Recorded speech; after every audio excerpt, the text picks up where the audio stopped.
여러분, 피로 물든 복수극의 끝판왕 니벨룽의 노래 아시나요? 단순한 영웅담이 아니라 막장 드라마 그 자체예요. 주인공 지크프리트는 혈기왕성한 왕자로 부르군트 공주 크리밀트에게 첫눈에 반하죠. 크리밀트 오빠 군터는 조건으로 브리닐트를 아내로 얻어달라고 해요. 지크프리트는 군터를 돕고 크리밀트와 결혼하지만 여기서부터 불화가 시작되죠. 브리닐트와 크리밀트의 기싸움 끝에 지크프리트는 살해당하고 말아요. 범인은 하겐, 그리고 군터 왕까지 연루된 충격적인 배신이었죠. 사랑하는 남편을 잃은 크리밀트는 복수의 화신으로 변해요. 훈족 왕의 젤과 결혼하며 새로운 힘을 얻고 오바와 부르군트 궁정 사람들을 초대합니다. 겉으로는 잔치지만 사실 피해 복수를 위한 함정이었죠. 크리밀트는 하겐을 죽일 계획을 세웠고 결국 전쟁이 발발해요. 부르군트인들은 모두 죽고 왕국은 파괴되며 에첼 왕국까지 쑥대밭이 돼요. 크리밀트 자신도 죽음을 맞이하죠. 사랑, 질투, 배신, 복수 정말 신들의 막장 드라마 같아요. 이 한편에 인간사의 희로애락이 다 담겨있죠. 권력과 복수의 끝은 결국 모두의 파멸이라는 교훈을 남겨요. 역시 옛날 이야기가 제일 자극적이고 재미있죠. 다음 이야기도 기대해주세요. 니벨룽의 노래, 이 한편에 인간사의 모든 희로애락이 담겨있네요. 권력과 복수의 끝은 결국 모두의 파멸이라는 교훈을 남깁니다. 역시 옛날 이야기가 제일 자극적이고 재미있죠. 다음 이야기도 기대해주세요. 마비노기온 들어보셨어요? 고대 웨일스의 충격적인 이야기 모음집이죠. 12세기부터 13세기까지 구전으로 전해지던 이야기가 드디어 글로 쓰였어요. 단순한 옛 이야기가 아니라 당시 사람들의 삶과 철학이 담겨 있었죠. 드라마, 로맨스, 비극, 유머까지 모든 장르를 아우르는 종합 선물 세트예요. 특히 마비노기의 4가지 이야기는 핵심 중의 핵심이에요. 근데 여기서 반전, 우리가 아는 아서왕과는 좀 다른 모습이 등장하죠. 나중에 인기를 끈 아서왕 이야기와는 거리가 멀다고 할까요? 학자들은 오랫동안 이걸 조각난 신화나 민담으로 봤었대요. 하지만 1970년대 이후 새로운 시각이 나타납니다. 이야기 구조, 인물, 문체가 사실 굉장히 정교하다는 걸 알아낸 거죠. 구전 스토리텔링에서 시작해 프랑스 문화의 영향까지 받았다고 해요. 그러니까 단순한 옛 이야기가 아니라 세련된 서사 전통이었던 거죠. 특히 쿠르와 오레는 영웅의 모험을 다룬 고전이에요. 르루드와 르레펠리스는 먼 옛날 시대를 엿볼 수 있는 역사적 전설이고요. 이 이야기들은 우리에게 익숙한 아서왕과는 완전히 다른 인물을 보여줘요. 아마도 초기 아서왕 전설의 더 거칠고 원초적인 모습이었겠죠. 시간이 흐르며 이야기가 변형되고 더 화려해진 거라고 할까요? 결국 마비노기온은 단순한 옛 이야기가 아니었던 거죠. 수세기 동안 진화해온 살아있는 문화유산이에요. 웨일스 신화의 숨겨진 보물을 지금 바로 경험해보세요. 여러분, 비슈누 신이 두 번째 아바타 쿠르마의 활약 아세요? 그냥 거북이가 아니라 세상을 떠받친 레전드 거북이였죠. 태초의 신들과 악마들이 영생의 약을 얻기 위해 대결했어요. 사무드라 만타나 우유바다 휘젓기 대작전이었죠. 만다라 산을 막대 삼아 바다를 접기 시작했는데요. 산이 너무 무거워서 바다 밑으로 가라앉는 대참사 발생. 이때 비슈누 신이 번개처럼 쿠르마 아바타로 변신. 거대한 거북이가 되어 만다라 산을 등 위에 짊어졌어요. 와우. 그 덕분에 신들과 악마들은 다시 바다를 휘저을 수 있었죠. 쿠르마는 무려 1000년 동안 그 무거운 산을 떠받치고 있었다는 사실. 정말 역대급 희생정신이죠. 신들의 찐 구세주. 그 결과 영생의 약인 암리타를 포함한 보물들이 솟아났답니다. 쿠르마 덕분에 모든 신들이 영생을 얻게 된 거죠. 이 거북이가 세상을 지탱하는 아쿠파라와 동일시되기도 해요. 지구를 떠받치는 신비로운 존재, 상상만 해도 대단하죠. 비슈누의 다샤바타라 10대 화신 중 두 번째라니 위상 대박. 평범한 거북이가 아니었다는 거죠. 완전 슈퍼히어로급. 이런 숨은 영웅 쿠르마 덕분에 세상이 유지되는 건 아닐까요? 역시 신화 속 이야기들은 스케일이 다르다니까요. 다음엔 어떤 신들의 비하인드 스토리를 알려드릴지 기대해주세요. 여러분, 일본 최고, 문헌, 고지키, 속 신들의 막장 드라마 아세요? 창조신 이자나기와 이자나미는 세상을 만들며 사랑에 빠졌죠. 하지만 불이 신을 낳다 이자나미가 세상을 떠나요.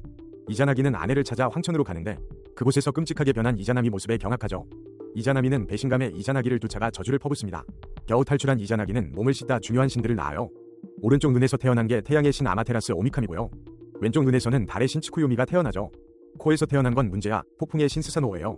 스사노오는 천상에서 난폭하게 사고를 칩니다. 아마테라스는 동생 행동에 충격받아 동굴에 숨어버려요. 세상이 어둠에 잠기자 다른 신들이 아마테라스를 설득하려 노력하죠. 아메노 우즈메는 야한 춤으로 신들을 웃기고 결국 아마테라스가 궁금해서 동굴 밖으로 나오죠. 그녀가 나오자 세상은 다시 빛을 되찾아요. 완전 반전 드라마죠. 스사노오는 천상에서 추방되어 인간 세상으로 내려옵니다. 하지만 그는 8개의 머리를 가진 야마타노 오로치를 물리치고 영웅이 돼요. 고지키는 신들의 갈등, 사랑, 용기가 담긴 스펙터클한 신화죠. 이게 바로 일본 황실의 뿌리이자 신토의 핵심 영감이에요. 역시 신들의 이야기는 스케일이 다르죠. 여러분, 1000년 전 일본 헤이안 시대 궁궐에 역대급 스캔들 메이커가 있었다는 사실 아세요? 바로 겐지 이야기 주인공 히카루 겐지인데요. 이 작품은 11세기 무라사키 시키부라는 여인이 썼다고 해요. 세계 최초의 소설이자 여성 작가가 쓴 최초의 세계적인 작품으로 불리죠. 자, 그럼 겐지의 막장 드라마 속으로 들어가 볼까요? 겐지는 황제의 아들이었지만 빛나는 군주라는 별명만큼이나 여성 편력이 대단했어요. 그는 자신의 계모, 그러니까 아버지의 후궁과 사랑에 빠지죠. 심지어 그 사이에서 아들까지 낳았다는 사실. 황제는 모른 채 그 아이를 자신의 아들로 키워요. 어휴, 진짜 상상 못할 막장 전개 아닌가요? 겐지는 여기서 멈추지 않고 어린 무라사키를 납치해 이상형으로 키웁니다. 이게 사실은 그의 첫사랑과 너무 닮았기 때문이었대요. 결국 그녀와 결혼하지만 겐지의 바람기는 여전했죠. 수많은 여인들과 관계를 맺으며 궁정을 뒤흔들었어요. 결국 겐지도 나이가 들어 자신이 했던 잘못을 돌려받습니다. 그의 아들 가오루는 사실 겐지의 친아들이 아니었거든요. 겐지가 과거에 저지른 불륜의 결과로 태어난 아이였죠. 진정한 인생은 부메랑임을 보여주는 레전드 스토리예요. 이 모든 이야기가 무려 1000년 전에 쓰였다니 정말 대단하죠. 역시 인간 세상의 드라마는 신들의 세계보다 더 흥미진진한 것 같아요. 여러분, 신들이 인간 세상에 내려온다는 이야기 들어보셨나요? 그리스 로마 신화만 있는 줄 알았죠? 사실 힌두교에 더 드라마틱한 이야기가 있어요. 힌두교에서 아바타는 신이 땅에 강림한다는 뜻이에요. 이 단어는 베다 문학엔 없지만 6세기 이후 푸라나 문학에 등장하기 시작했죠. 하지만 그 개념 자체는 우파니샤드처럼 베다 문학에도 이미 있었답니다. 리그베다에서는 인드라 신이 어떤 형태로든 변신할 수 있다고 묘사해요. 바가바드 기타에도 아바타라는 말은 없지만 강림 사상이 명확히 드러나죠. 이 강림의 아이콘은 비슈누 신이 거의 독점하다시피 했죠. 비슈누는 세상을 구할 때마다 다른 모습으로 내려왔어요. 가루다 푸라나에는 비슈누의 10가지 주요 아바타, 다샤바타라가 나와요. 물고기, 거북이, 멧돼지 심지어 인간 크리슈나까지 정말 다양하죠. 바가바타 푸라나는 더 대박이에요. 무려 22가지 아바타를 언급한다고요. 근데 여기서 끝이 아니에요. 비슈누의 화신은 헤아릴 수 없다고 덧붙였죠. 이 강림 이야기는 비슈누 신앙인 바이슈나비즘의 핵심이에요. 다른 신들도 아바타가 있냐고요? 물론이죠. 여신 샤크티도 예외는 아니랍니다. 트리푸라 수다리 같은 다양한 모습으로 강림하며 힘을 보여주죠. 신들이 인간 세상에 강림하는 이유는 딱 하나예요. 질서 회복. 세상이 혼란에 빠지거나 악이 득세할 때 신들이 직접 나서는 거죠. 이쯤 되면 신들도 참 바쁘겠다 싶네요. 인간 세상의 드라마가 신들에게도 영향을 미치는 셈이죠. 사이렌, 그 위험한 여인들에 대한 옛날 이야기 들어보셨어요? 고대 그리스에 이걸로 치명적인 목소리를 가졌었죠. 오디세우스도 그 유혹에 거의 넘어갈 뻔했다니 믿겨지세요? 선원들은 밀랍으로 귀를 막아야 했어요. 완전 드라마죠. 로마 시인들은 사이레눔 스코플리라는 작은 섬에 살았다고 해요. 상상해보세요. 이 매혹적이고 위험한 여인들만을 위한 섬이라니. 어떤 이들은 새의 모습을, 또 다른 이들은 인어 모습을 했다고 하죠. 인어라니, 꼬리까지 있었다면 스캔들이 장난 아니었을 거예요. 그들의 꽃의 섬, 안테무사는 아름다운 것 같지 않나요?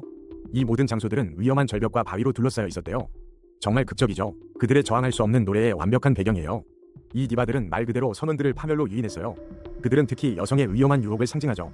심지어 중세시대에는 기독교 미술에서도 사이렌을 경고로 사용했어요. 신화와 교회 미술 모두에 등장한다니 정말 상징적인 존재죠. 이제 사이렌은 섹시하지만 위험한 여성을 뜻하는 속어가 됐어요. 고대 바다에서 현대 속어까지 정말 대단한 유산 아닌가요? 진지하게 이런 신화가 있는데 연예인 가십이 뭐가 필요하겠어요? 사이렌은 정말 원조판 파탈이었어요. 아름답지만 위험한 목소리를 항상 조심하세요. 여러분, 반은 인간, 반은 뱀인 신비한 나가족에 대해 들어보셨나요? 지하세계에 살며 인간 모습으로 나타나 스캔들을 일으키죠. 이들은 용이자 물의 정령으로도 불린답니다. 여성 나가는 나긴이라고 부르는데 이름부터 섹시하죠? 전설에 따르면 현자 카샤파와 카드루의 자식들이에요. 무려 2000년 동안 숭배의식이 이어져 왔다고 하니 대단하죠? 주로 3가지 형태로 나타나요. 첫째, 머리에 뱀이 달린 인간 형태. 둘째, 그냥 평범한 뱀 모습이고요. 마지막은 우리가 아는 그 섹시한 반인반사 모습이죠. 나가들의 왕은 나가라자라는 특별한 칭호를 받아요. 이들의 이야기는 아시아 신화에서 중요한 문화적 의미를 가져요. 특히 힌두교와 불교에서는 빠질 수 없는 존재들이랍니다. 심지어 나가밤시, 크메르, 스리랑카 타밀족은 자신들이 나가의 후손이라고 주장해요. 상상해보세요. 당신의 조상이 반인반사 신이었다면 그들의 피가 흐르는 왕족이라니 정말 스캔들 급가십 아닌가요? 평범한 인간인 척 숨어 살다가 사실은 뱀의 피가 흐르는 거죠. 가끔은 뱀 모습으로 나타나 인간들을 유혹하기도 하고요. 아니면 머리에 뱀을 달고 내가 나가 왕족이다 포스를 풍기죠. 이쯤 되면 신들의 세계도 우리 인간 세상이랑 다를 게 없네요. 오늘의 신화 가십 나가 왕족 이야기 어떠셨나요? 다음 편도 기대해주세요. 여러분, 라마의 친친이자 신성한 원숭이 신 하누만을 아시죠? 근데 이분 처음부터 숭배받던 신이 아니었대요. 속닥속닥. 라마야나 같은 고대 경전엔 그냥 라마의 충실한 조력자였을 뿐이고요. 심지어 고고학 증거도 딱히 없었대요. 팬덤이 없었던 거죠.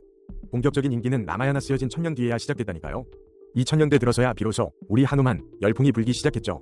바유신이 아들이라 불리지만 시바의 화신이라는 설도 있어요. 이건 마치 신들 버전의 친아들이냐 양아들이냐 논쟁 같죠? 아드바차리아 성자는 또 바유가 비슈누를 돕는다고 주장했고요. 하누만과 라마 관계가 딱 그 짝이라는 거죠. 아주 진한 조력자 관계. 중세 박티운동에서 사마르트 람다스는 하누만을 애국심의 상징으로, 압제에 맞서는 저항의 아이콘으로 급부상시킨 거예요. 반전이죠? 근육질 몸매의 힘과 용맹함, 거기에 라마에 대한 순애보까지. 이 모든 게 합쳐져서 지금의 슈퍼스타 하누만이 된 거죠. 최근에는 하누만 신상과 사원들이 엄청나게 늘었대요. 대박. 그야말로 힘, 영웅적 주도권, 단호한 탁월함이 인간미 넘치는 신이에요. 이런 매력 때문에 팬덤이 폭발적으로 늘어난 게 아닐까요? 처음엔 조연이었지만 결국엔 주연을 뛰어넘는 인기를 얻은 셈이죠. 신들의 세계도 스타덤은 노력하기 나름인가 봐요. 호호. 역시 신화 속 인물들도 인간사와 별반 다르지 않네요. 17세기 마하라슈트라의 신께 모든 걸 바친 시인 투카람이 있었어요. 그는 단순한 시인이 아니라 신을 향한 사랑에 미친 사람이었죠. 대우 마을의 평범한 상인으로 태어났지만 위대한 성인이 될 운명이었죠. 비극이 연속되는 삶 속에서도 그는 좌절하지 않았어요. 오히려 신 비토밖에 모든 것을 바쳤죠. 밤낮으로 아판과 시를 쓰며 신과의 교감을 추구했어요. 그의 시는 당시 사회의 불평등에 대한 강력한 비판을 담고 있었어요. 모두가 평등하다는 그의 메시지는 엄청난 파장을 일으켰습니다. 수많은 사람들이 그의 시에 공감하며 변화를 꿈꿨죠. 하지만 기득권층은 그를 가만두지 않았어요. 그의 시가 강물에 버려지는 수모를 겪기도 했죠. 하지만 반전, 신이 그의 시를 다시 돌려주었다는 전설이 있어요. 그는 포기하지 않고 더 많은 시를 지으며 세상을 깨웠습니다. 그의 아판가는 단순한 시가 아닌 영혼의 외침이었어요.